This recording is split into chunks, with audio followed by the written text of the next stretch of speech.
I'm Sarah. I read as Sora the Intuitive for Sky Messages by Sora. I am a tarot reader who specializes in past life readings. I also teach and mentor the tarot. I have two journals, one for learning the tarot and one for more learning yourself and deepening the connection with your deck. That one's a collaboration with Killer Pancake, who makes a couple of the decks I'll be reviewing. The reason I started this channel, and specifically this series, the tarot review series, is that I really want people to be able to have a connection. I want anyone who wants to do the tarot to be able to learn it. And a lot of times people get really frustrated because the first deck that they start using, they don't really connect with. And so I'm hoping that instead of getting frustrated or spending a lot of money on decks that they then realize they don't want, people can sort of start to learn what their style is, what theme they're looking for, what kind of imagery works for them, and help people find the right decks for them. I do believe that if there is a tarot deck out there, there is an audience for it. And if there is somebody who wants to learn, then there's definitely a deck for them. So this won't have star ratings. This won't be about what's good and bad. It'll be about the details, such as the guidebook, a level that it's good for, like basic to advanced. It will be, how close it is to the Rider-Waite or the Tarot de Marseille, or the Thoth for those who prefer that. And it will just give people a look and hopefully help them start to begin their journey. Or for those of us who have been on their journey for a while, but are thinking about new decks and testing out different things, give them a preview. So there are some of the decks behind me, but if there are any you're interested in, let me know. And let's get started.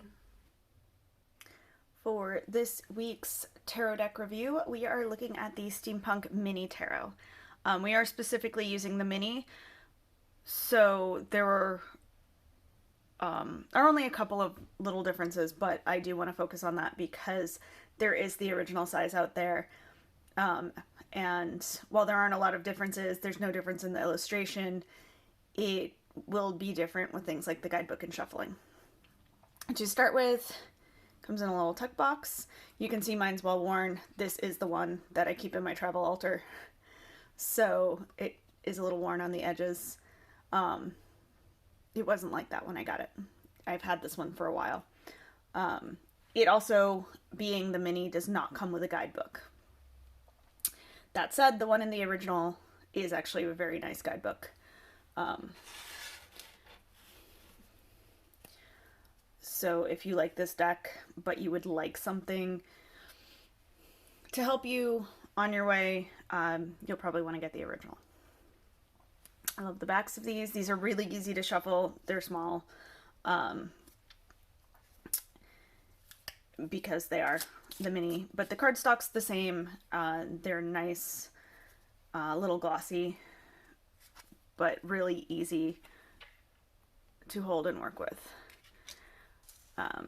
The suits are the same, as are the court cards, as the traditional names.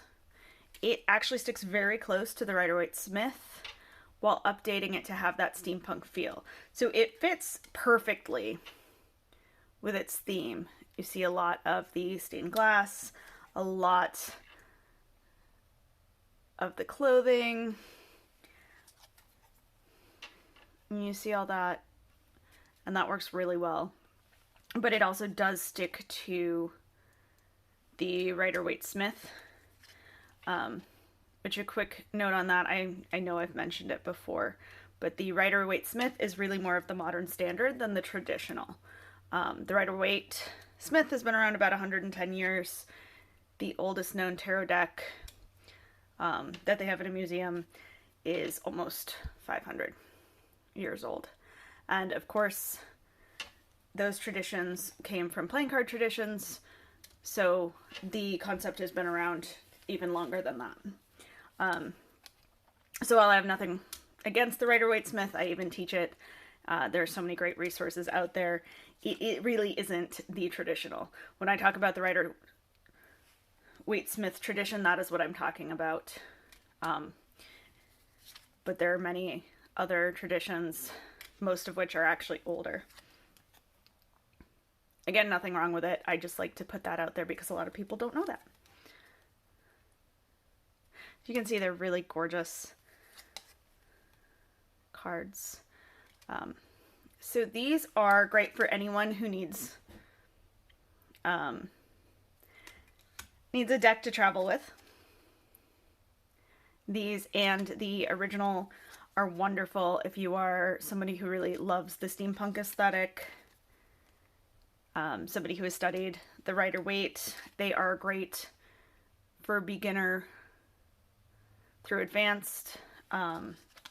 I have used these professionally for themed events and for readings online, but I do mostly use them personally. But they're great for professional readings or readings for yourself.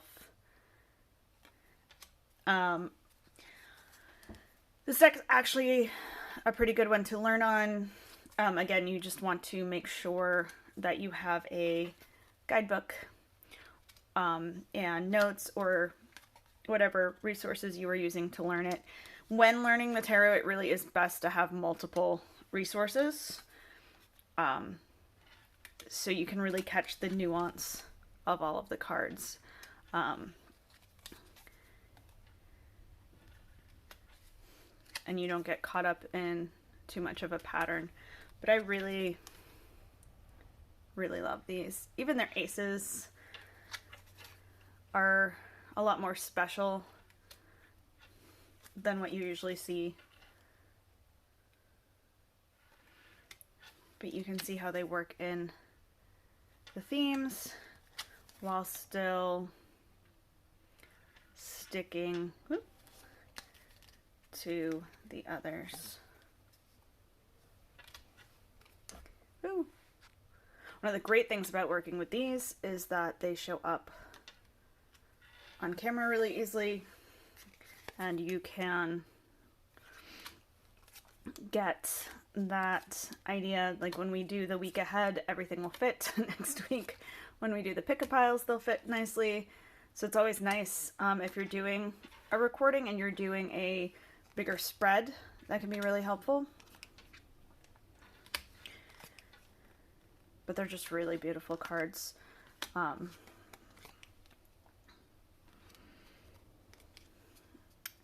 love, you'll see they play with some of the things here. But I do love how easily recognizable the cards are while completely fitting this aesthetic. I love her as the High Priestess.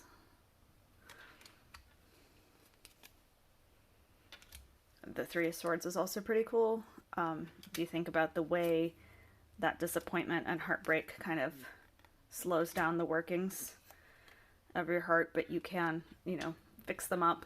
It makes for a better Three of Swords than a lot of what's out there, while still fitting the regular or the more common view of what we think we'll see there.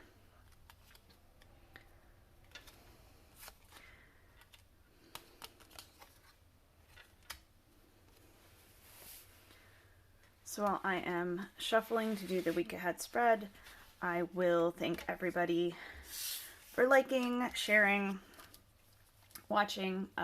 It's really helps get these videos and also my readings to whoever needs them. If you would like to book a personal reading with me, you can head over to my website. If you don't see a date or time available for either the remotes or for where I will be in Pittsburgh, feel free to email me and we will find something. You will see that mentorships are available. They are limited because they are fairly intense. If you are interested, it is really something that you need to be prepared to really want to learn. I also have some courses that are coming, and we are going to Kickstarter. We actually may already be in Kickstarter by the time this video goes out for a collaboration I am doing with Killer Pancake Illustration for a deck that is the folklore and legends from the area around here, Pittsburgh, this side of Appalachia, and I'm really looking forward to that. So I wanted to thank you for all that. If you like these videos and want to see them a couple days sooner, or bonus content or anything like that, you can head over to the Patreon, and let's get started. We have the Three of Swords, the Four of Swords, oh, and the Page of Swords. So this is interesting. A lot of swords going on, a lot of head and communication type energy. Pardon, there's a major windstorm outside that's getting picked up. The Three of Swords, like I said, it slows us down. It is a card of disappointment, of heartache, and of hurt feelings. So the beginning of the week, this could be some miscommunication, just given how much swords energy there is and how quick we are to recover. But it can also be kind of the big argument that sets off the change that is needed. It can be really starting to address the things that have hurt you in the past. And the reason I am talking about it like a catalyst is that the next card is the Four of Swords, which is kind of the card of being over that.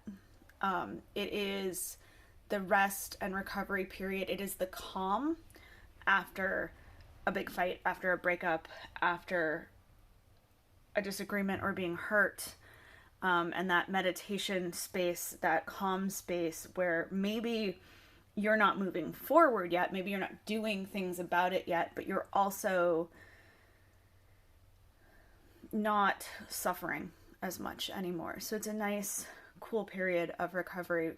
And as we're picking ourselves back up, we come to the Page of Swords.